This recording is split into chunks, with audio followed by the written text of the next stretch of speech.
Well, greetings and salutations, everybody. Welcome to the best damn movie-related show on the planet Earth, the John Campea Show, coming to you from right here at my YouTube channel. I'm, of course, your host, John Campea. Whole hell of a lot of things going on in the world of movie news today, so let's just jump right into it. Is it inconceivable to think of a Lord of the Rings film that wasn't directed by Peter Jackson? Well, guess what? Hold on to your hats, man. It almost happened. Now, according to reports, Peter Jackson was almost fired from the Lord of the Rings films by Harvey Weinstein and replaced by, get this, Quentin Tarantino. No, seriously. According to a new book called Anything You Can Imagine, Peter Jackson and the Making of Middle-earth by writer Ian Nathan, Harvey Weinstein wanted the Lord of the Rings film put into just one single movie. He didn't want 3 films. He wanted one single movie. And apparently him and Jackson went back and forth to the point where one person reports that Weinstein told Jackson, look, you're either doing this or you're not. You're out. And I've got Quentin Tarantino ready to direct it. You're either doing this, talking about making The Lord of the Rings just one film, or you're not, you're out.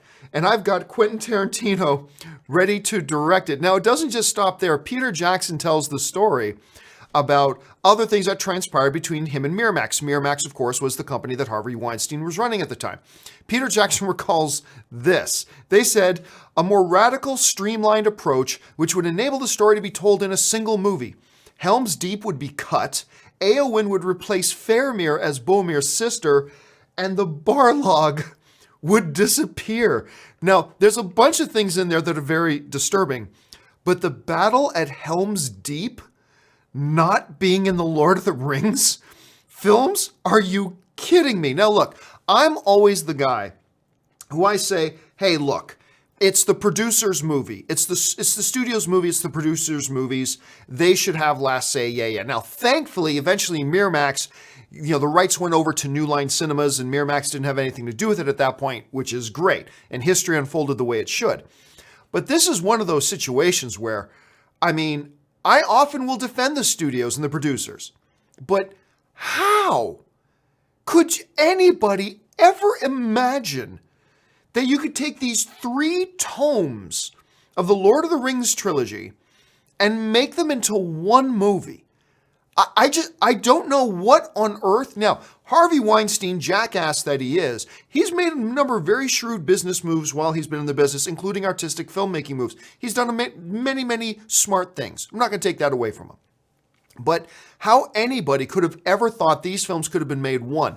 And look, while Quentin Tarantino is a clearly world-class director, I don't know that Lord of the Rings would have been his thing. And you know what's funny here? I doubt Quentin Tarantino even would have done it. Like, here's the thing. Harvey Weinstein can say to Jackson, I've got this director, Quentin Tarantino, that'll do it, and he's ready to go. I have my doubts that Harvey Weinstein ever even had a conversation with Quentin Tarantino. It just does not seem like the type of thing Quentin Tarantino would do. Wait a minute, you want me to come in and direct a movie based on pre-existing novels? Really? That's just not something he's ever done. He always likes to write his own stuff. And this does not, honestly, I'm so glad this never happened, because while I love Quentin Tarantino, the Lord of the Rings films just don't seem like something that's really in his wheelhouse, like whatsoever. All right, so there's that. All right, let's move on to the next item here and off the top, and that is simply this. So Ryan Reynolds, we've got Deadpool 2 coming out, right? Deadpool 2 is on the way. We're all very excited about it. And we're all expecting it to probably do pretty well at the box office, maybe even better than the first Deadpool movie did, or maybe even probably, who knows, depends on your point of view. However, Ryan Reynolds right now isn't even completely sure there's going to be a Deadpool 3. When he was asked about the future of Deadpool and what could be coming up with Deadpool, and especially in light of what's going on with the Foxx and Disney merger and all that kind of stuff, Ryan Reynolds says, honestly, he has no idea what's going on. This is exactly what Ryan Reynolds said to that. He said, I really genuinely do not know. And that's what he said. I really genuinely do not know a thing about it. I read that Bob Iger, that's the Disney CEO, felt that there's plenty of room in that universe to have an R-rated character like Deadpool. This is completely conjecture on my part, but I wouldn't imagine that Disney bought Fox to dismantle it or something like that. I think that Disney bought Fox so it could have it in its arsenal. So Ryan Reynolds basically saying this, that he's on the same page as everybody else. Kevin Feige has said it, and now Ryan Reynolds is saying it too. Honestly, we have no idea what's going on. When it comes to the whole Disney and Fox merger, I mean, Kevin Feige went one step further and said he didn't even know the deal was happening or anything was going on with it until he read it in the news. And he's got no reason to lie about that. So Ryan Reynolds right now is saying, hey, look, we got Deadpool coming out. We're focusing on that. But really what happens after that, we don't know. And even before that, Ryan Reynolds was being asked about a possible Deadpool 3. And he says, you know, what direction do you go? Do you make it really low budget, make it like a Sundance Film Festival film, just go really, really different? How often can you keep taking things away from Wade, all that kind of stuff? But I did find it really interesting that he's talking here about how, look, I don't know what's going on with the deal. I don't know if they have plans for Deadpool. If they do have plans for Deadpool, do they include me or not? I mean, that's basically where he's at. He doesn't know what's happening. So it's going to be interesting. Probably just another year away before we find out if this deal actually goes through officially or not. And then we can all start breathing a sigh of relief.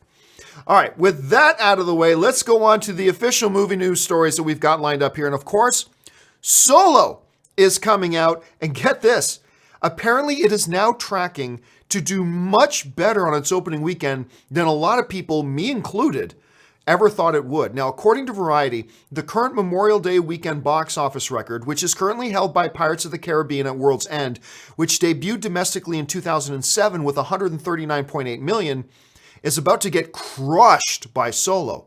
New tracking numbers suggest that Solo is looking at coming in around $170 million for the Memorial long holiday weekend. That would demolish the pre-existing record. To be honest with you, I'm a little bit surprised that the record itself from 2007 is still sitting around here. And I keep saying it, I just have a hard time believing this. I just have a hard time wrapping my head around that this movie could make $150+ million opening weekend, $170 million for the holiday weekend. I just have a very, very difficult time wrapping my head around that. Like with all the drama going on around it, with the number of people who didn't like The Last Jedi. I did, but there's a lot of people who didn't. A lot of people who didn't like The Last Jedi. The fact that a Solo standalone movie is not a movie anybody really asked for. Now, granted, the last trailer was bonkers good. I mean, I actually really got on board with the last trailer. But I'm just having a really difficult time envisioning this movie making this much money. What do you guys think? Are you not surprised at all? Do you think that, yeah, that's right where you thought it would be? Is it higher than you thought it would be? Is it lower? Do you think it's actually going to do it? Like, forget the tracking numbers for a second. Do you think it's actually going to match what the tracking is saying? Jump in the comment section. Let me know what you guys think. All right, next up, Benedict Cumberbatch is currently ripping up the box office, I should say, with Avengers Infinity War, but he'll soon be going back to the period war drama genre, as it's being reported that the actor will star in the upcoming true-life spy thriller called Ironbark. The movie is based on the true story of Greville Wynne, played by Benedict, a British businessman who helped the CIA penetrate the Soviet nuclear program during the Cold War. Wynne and his Russian source, Oleg Penkovsky, provided the crucial information that ended the Cuban Missile Crisis. Cumberbatch, the last time he was in a genre film like this one, he got nominated at the Academy Awards for Best Actor for his film, The Imitation Game. This sounds honestly great to me. If you saw Imitation Game, Benedict really thrived in that environment. Look, Benedict's great wherever you put him. You can put him as the voice of a dragon in The Hobbit. You can put him as a wizard in Avengers and the MCU. You can put him anywhere doing anything. He's going to really knock it out of the park. But there was something about his performance in The Imitation Game that just really made it feel like he was home. Like he really found his niche and he shone in that. And you know what? He had a legit shot of actually winning that year too. So this is one and only Academy Award nomination for that film. To see him get back into this genre is pretty good. All right. A new trailer dropped today. The first trailer for the upcoming Taron Egerton version of Robin Hood just hit the web. The story follows a war-hardened crusader, Robin of Locksley, played by Taron Egerton, and Moorish commander Little John, played by Jamie Foxx, mount an audacious revolt against the corrupt English crown, revealing how Robin Hood and his merry men became the icons and legends we know today. Ben Mendelsohn also stars as the villain of the movie, the Sheriff of Nottingham. Robin Hood opens in theaters on November 21st, 2018. And I'll be honest with you, I don't know how I feel about this trailer. I don't. On the one hand, it's got a really nice kinetic energy to it. Like when I was watching the trailer the first time, it's like, okay, good pace, good kinetic energy to it. I feel like I get a sense of what the temperature of the film's going to be like, pretty high level. At the same time, and you may scream at me for saying this, but I'm just being honest, okay? At the same time, the trailer felt a little bit like I was watching a trailer for the CW TV show Arrow. You know what I'm saying? Like just the way he was moving and like as an archer and all that kind of stuff. It kind of felt to me like they were mimicking Arrow a little bit. John Robin Hood doesn't mimic Arrow. I know, I get it. Trust me, I understand. I really, really do. But it had a little bit of a TV flavor to it too. And now, what is also interesting here is we got Jamie Foxx basically playing the Morgan Freeman character from Robin Hood, Prince of Thieves, and also Little John, and they're merging that into one character. I'm not going to lie, I actually find that interesting. I read some people online really bashing that idea. Okay, cool. I think it's an interesting idea, kind of merging those two character types into one character. I think it offers you a little bit of flexibility. So I don't mind that. It may end up being a train wreck and a totally the wrong move. I get that. But at the same time, it could offer them the option to do something really neat. I still don't know how I feel about Jamie Foxx being in it, but being whatever it is, Taron Egerton can do no wrong so far, so I'm going to give him the benefit of the doubt the whole time. Just as far as the trailer goes, still not really sure how I feel about it. But we just got to wait till November till the movie comes out, and then we'll know. All right, and finally, I awoke to a glorious surprise today as I tweeted out that the greatest major motion picture soundtrack music video of all time, and clearly the most Canadian major motion picture soundtrack music video of all time, got released today as Celine Dion's new single Ashes was put out. And of course, it's for the upcoming Deadpool 2 movie, and you got Deadpool in it. And I'm going to tell you what, guys, it was hilarious. And part of the reason it was so hilarious was because the song's not funny. It's the fact that the song stays totally serious that makes the music video work so much. Because if Celine Dion, it starts serious and then she starts singing ridiculous lyrics, that actually wouldn't be funny. But because she is performing it as if she's doing Titanic, and she stays totally straight edge with it, doing it totally serious. And by the way, that woman's voice, oh my God, it's so good. But anyway, so she's belting out this song while showing these clips from Deadpool and all that kind of stuff. I gotta tell you, man, I loved it. I've watched it about 5 or 6 times. And it's just dynamite. I thought it was a brilliant marketing idea. Again, no film franchise has ever known how to market itself like the Deadpool film franchise have. They have just crushed this thing and knocked it out of the park on every single occasion. So good on them. It worked out really, really well. Okay, with all the movie news stuff out of the way now, guys, let's get into the email questions that you guys have sent in. How do you send in an email topic or question to be on the John Campea Show? It's real simple. You just email me anytime at john@thejohncampeashow.com. Put the word topic in the subject line. And as always, guys, keep those emails to 90 words or less. If they're any longer than that, I just can't use them because I wouldn't even be able to fit them on the screen. All right, let's get into the first question now. And the first question today comes to us from Paul Hoelschen, who writes, "Hi, I was wondering what you think of the recent announced movie 355. Well, it's a pretty damn good sounding movie, actually. It is a spy movie that has Simon Kinberg tapped to direct it, Academy Award winners Marion Cotillard, Penelope Cruz, Lupita Nyong'o, and Jessica Chastain. Love to hear your thoughts." My thoughts? It sounds great. So for those who don't know, it's a spy movie with basically all the lead cast are females in this one. It's a spy movie. You know what? Let me pull up the actual synopsis for it. Here's what, for those of you who haven't heard anything about it, it sounds amazing. First of all, look at this cast.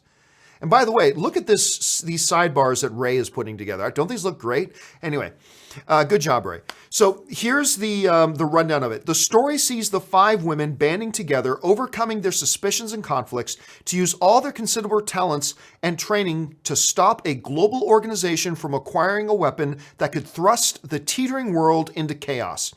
Along the way, these strangers and enemies become comrades and friends, and a new faction is formed, codenamed 355, a name they adopt from the first female spy in the American Revolution. So, that sounds great. I love spy thrillers. Look at this cast. Seriously, guys, just soak in this cast. Every single one of these women are dynamite. Now, here's my one question mark. I'm not saying negative, I'm saying question mark, all right? My one question mark about this film is Simon Kinberg. He's a great producer. He's produced a few stinkers, sure, but he's produced some wonderful films. Now, he is directing X-Men Dark Phoenix, right? That's his first film that he's directing.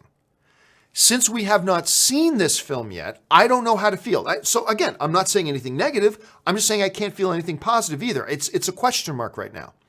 That's the big question mark. Can he direct this? And I honestly have no idea because I have nothing to base an opinion on. I've not seen him direct a single thing.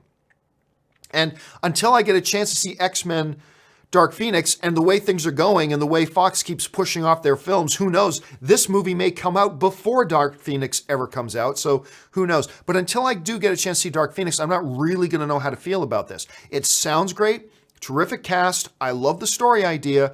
Again, just for me, a little bit of the question mark right now is kind of hinging on the fact that I've never seen a single thing that the director is directing.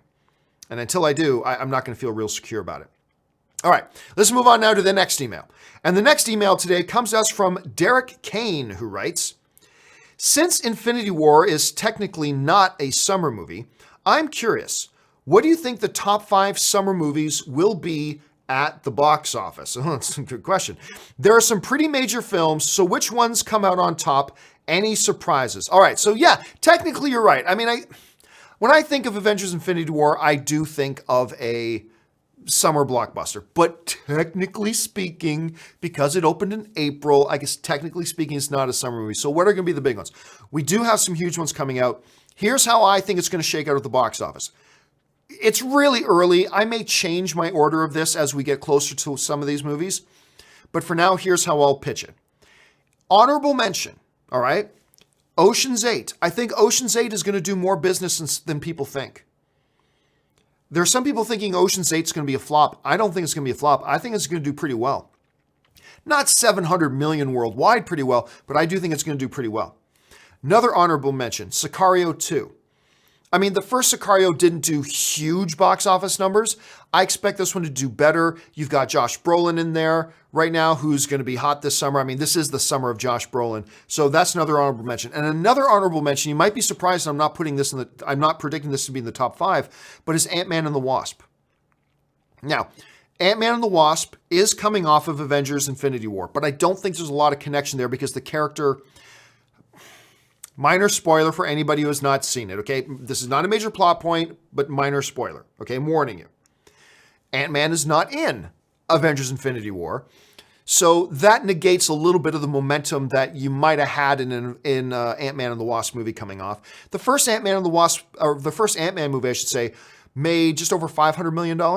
I expect this one to do better, but again, I don't expect $800 million out of Ant-Man and the Wasp. It would be awesome if it did, but I'm not expecting it. So, honorable mentions for me go to Ocean's 8, Sicario, and Ant-Man and the Wasp. Okay, so the top 5 at the box office this summer, I believe, are going to be at number 5, Mission Impossible.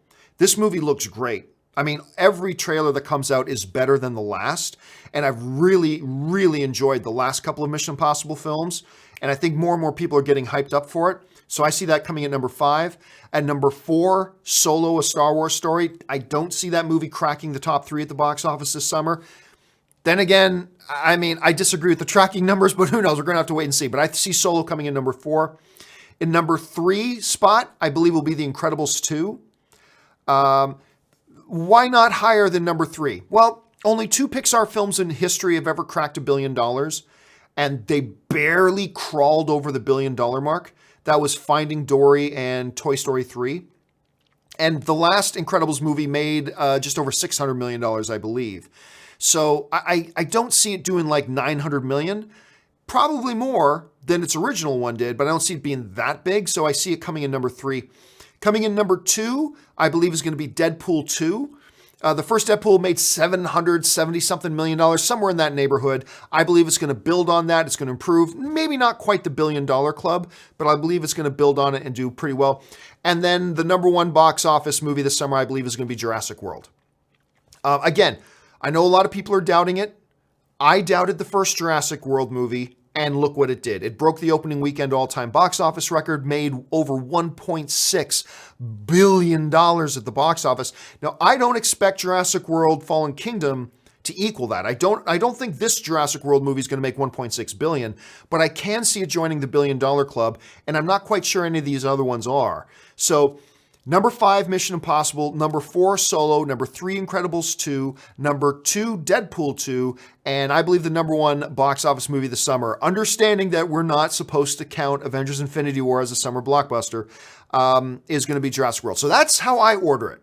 Of course, that's all subjective. What do you guys think? How do you think that top 5 is going to be ordered? Or do you think Ant-Man and the Wasp or Sicario or Ocean's 8 or some other film gets into the top 5 and one of the 5 that I listed doesn't make it into the top 5? Jump into the comments section and let me know what you guys think. Okay, with all that out of the way, I've got about 10 minutes left here, and I'm going to take that time to take some live questions. So let's go over to the live chat board right now that you guys are already sending in. And the first one comes to us from Ben Rayner, who writes, over or under Alex Winter cameos in John Wick 3. Was that a character in the first movie? Alex Winter? Oh wait, no, Alex Winter's the dude from Bill and Ted's Excellent Adventure. Oh, okay. That's a good number too, 25%. That's a good line, because I don't think it's likely. I don't think it's likely we'll get an Alex Winter cameo, but you setting it, I do think there's a chance. 25% is a good line. You know what? I'll take the over. I'll take the over on 25%. Which means I think it's unlikely we'll get an Alex Winter cameo to see Bill and Ted on screen together again. But I do believe it's possible with all the chatter that's been going around. And I think audiences would get a big kick out of it. And John Wick's the type of movie that you can do something like that. So I'll take the over on 25%, Ben. All right, Jay Bling writes, Celine Dion's Ashes is superior to My Heart Will Go On. There, I said it. Well, hey, music like film is all subjective. So that's, if you feel that way, that's great. I highly disagree with you. Like, My Heart Will Go On is like an all-time classic song. And one of the most difficult powerhouse songs to sing. But I really do like this Ashes song. I don't think it's better. The music video is better. I'll give it that. But I don't think the song itself is better. But you do, and that's totally fine, man. All right, Hellboy says, hey, Hellboy. Curtis Lopez writes, U2 is your favorite band. They are. But favorite solo musician? Ooh, favorite solo musician? That's tough. You know what? I'll probably have to say Bruce Springsteen. I just grew up listening to The Boss. I like a lot of his stuff. So maybe if I thought about it more, I would change my mind on that. I prefer bands over solo artists, but for now, off the top of my head, I'll go with Springsteen. Maybe I change my mind on that if I think about it more, but I'll say Springsteen off the top of my head. All right, Hellboy writes, got my first paycheck recently, so now a Campea supporter. Oh, thank you so much, Hellboy. I appreciate that. Anyways, Star Wars The Force Awakens or Avengers? Definitely Avengers for me. Well, if you're talking about Avengers Infinity War, I think I'll go The Force Awakens. Now, I'm on record. I've said I like Infinity War more than The Last Jedi. And I like The Last Jedi, but I like Infinity War more than The Last Jedi. I think I like The Force Awakens a little bit more. The Infinity War, as much as I love it, it's not in my top 3 MCU movies. But I do love it. I mean, it's great. I mean, I've got part 4 of our Avengers Infinity War spoiler discussion videos going up later tonight. Fact checker Jonathan's coming over. We're going to do part 4. And then there's probably, honestly, there's going to be a part 5 and a part 6 because there's so much stuff you guys sent in that we need to address still. I love the movie. I will probably go The Force Awakens, though. I'll put it over The Last Jedi, but I'll probably go Force Awakens. But look, the answer is there's no wrong answer. I think they're both spectacular movies. They're both real fun, so there's no wrong answer. Let's see. Jessica Tennis writes, Wow, Academy was so brave today, expelling a child rapist after almost 4 decades. Lucky for them, they still have Woody. Good job. Me too, not really. First of all, you guys know that for years, I have been rallying against Roman Polanski. That he has no business making films, and nobody in this industry should support him, and he should be extradited back to the States to do his prison time. Actually, one of the videos that a lot of people say they found me through is this video I put up like 7 years ago called Roman Polanski, Great Filmmaker but Child Rapist. And you know how I feel about that. Let me say this though, Jessica, because I completely understand where you're coming from, I do. But I try to never give a hard time to somebody or a body or a group that does the right thing, even if it's about damn time. You know what I'm saying? Like, because I would rather them finally take a stand and kick this guy out of the Academy than still do nothing and wait another 10 years. You know what I'm saying? Yes, you're right. Should have done it a long time ago. Yes, you're absolutely right. However, they just did the right thing. I'm not going to give them a hard time for doing the right thing because I don't want to discourage other organizations that Roman Polanski may be a part of. I don't want to discourage them from doing the right thing too, because I don't want them to look and see, the Academy did it and everybody gave them crap for doing it. And so I don't want to discourage other bodies like that. You know what I'm saying? So, hey, you know what? I'm glad they kicked him out. I believe they also kicked out Bill Cosby. That one still hurts. That one still hurts me on a very personal level. I grew up loving Bill Cosby. So finding out all this stuff about Cosby it's wrecked me. It really has. But they're doing the right thing. So yeah, I don't want to give them a hard time, but I can completely see where you're coming from, and you are totally right in what you're saying. You absolutely are. Joel O writes, I know you like the Dolby Theater, but do you get to see the 26% more image like you do in IMAX screen? Well, remember, that's a little deceptive. That is a little deceptive. Because it's a different aspect ratio. It's a little bit of a different aspect ratio. And at the end of the day, I will always take sharper, better picture and the overall experience that I get in the Dolby Theater than I do in certain IMAX screens. Because remember, certain IMAX screens aren't the IMAX that you think of.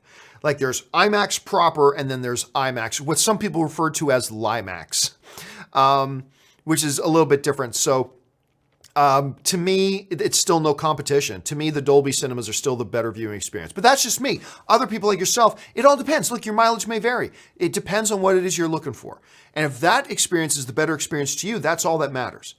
If that experience is the better experience for you, that's all that matters. Doesn't matter what I say, doesn't matter what anybody else says. That's the best one for you, that's the best one for you. But for me personally, there's no question. The Dolby Theater experience, and remember, I don't work for AMC anymore, but is clearly, to me, is the superior viewing experience. That's just my taste, though. Your tastes are different. A third guy's taste is different. A fourth guy's taste is different. A fifth girl's taste is different.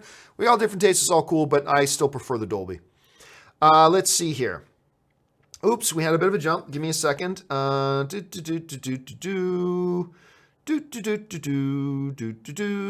here we go. Kevin Lalo, and we only got like 2 or 3 minutes left here, guys.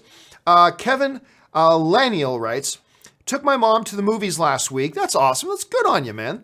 Suddenly got excited, and she asked me if Flashdance was getting a remake. She saw the Deadpool 2 poster. Oh my God, that's adorable. Oh my God, that's adorable. It reminds me, true story, took her mom, I can't remember if it was to Universal, might have been to Universal, and she picked up a Dobby toy, the house elf from Harry Potter. And Aunt's mom was like, oh, E.T. Oh, E.T. Believe me, that's actually a pretty good impression of Ann's mom. Oh, E.T. I remember, oh my God, that's so precious. And that so kind of reminds me a little bit of that. That's a great story, man. Thank you for sharing that. I appreciate that. The second last Jedi writes, good day from Australia. Good day. Watching live for a change, taking the day off work because it's Star Wars Day here. Oh, that's right. You're a day ahead. It's already May the 4th out there. May the 4th be with you. And it's also my birthday. May the 4th be with you. Happy birthday, the second last Jedi. I'm pretty positive that's not your actual birth given name, but happy birthday to you, man. I hope you have a great day. Enjoy your day off and have a great Star Wars day. All right. Just a time for a couple more here quickly. Gary Kezel writes, I usually never do this just to convince you of something, but I have to today. Cobra Kai is awesome. Every episode, and it's 100% worth your time. You know, I've been asking people, is Cobra Kai worth it? Because I'll be honest with you, the trailers turn me off. The trailers look terrible to me. But, Gary, you are not alone. I've had a bunch of people today starting to tell me I need to watch it, so I'm going to say, okay, fine. I had so many of you writing to me, a bunch of you guys tweeting me, a few guys sending in super chats about it, including, I think Ben was sending in one as well. All right, you've convinced me. I will give it a shot. But I'm going to give it like 3 episodes. If it doesn't hook me in 3 episodes, I'm not going to waste any more time on it, but you've convinced me to give it a shot, so I will. Coolio Woolio, I love that name, writes, so what did Anne think about Aliens? She's watching it tonight.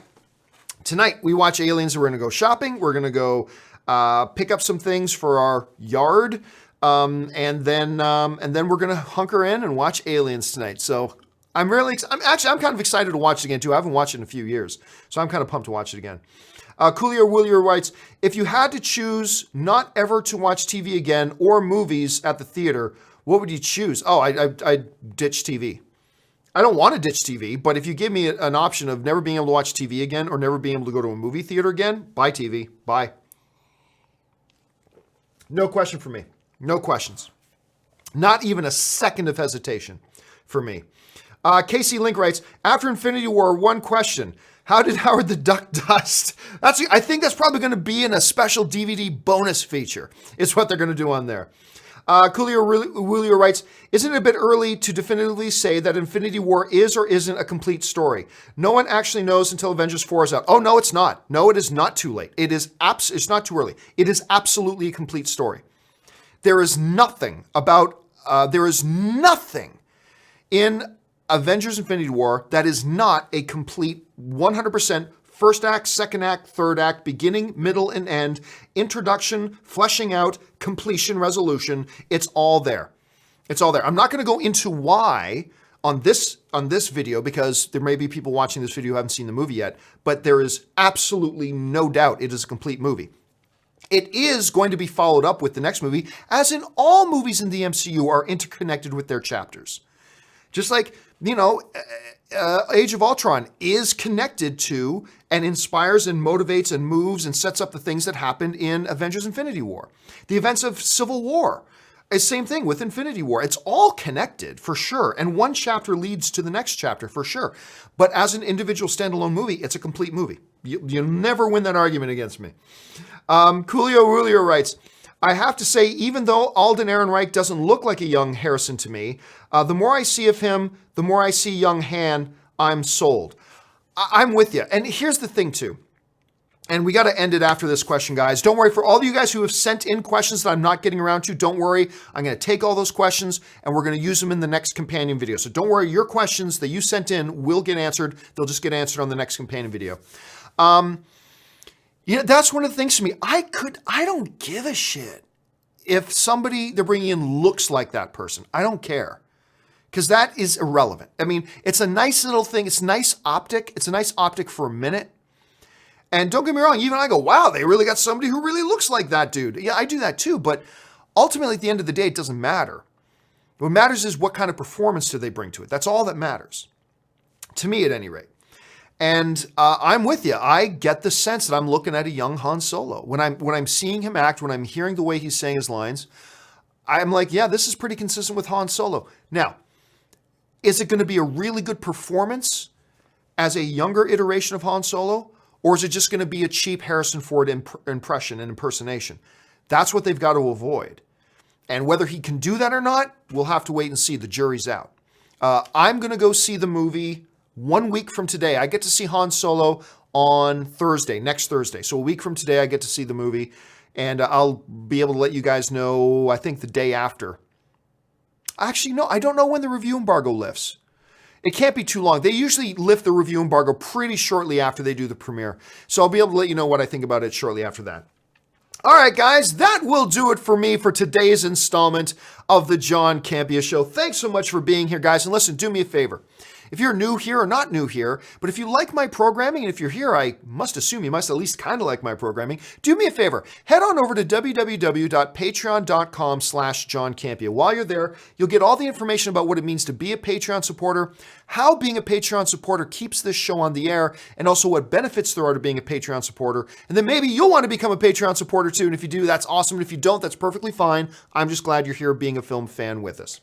All right, guys, that will do it for me for today's installment of the John Campea Show. Thanks so much for joining me. Don't forget, part 4 of our Avengers Infinity War spoiler discussion is going to go up a little bit later this afternoon, earlier tonight, when Jonathan Voico comes over to do that part with me. Thanks a lot for being here, guys. My name's John Campea, and until the next video, bye-bye.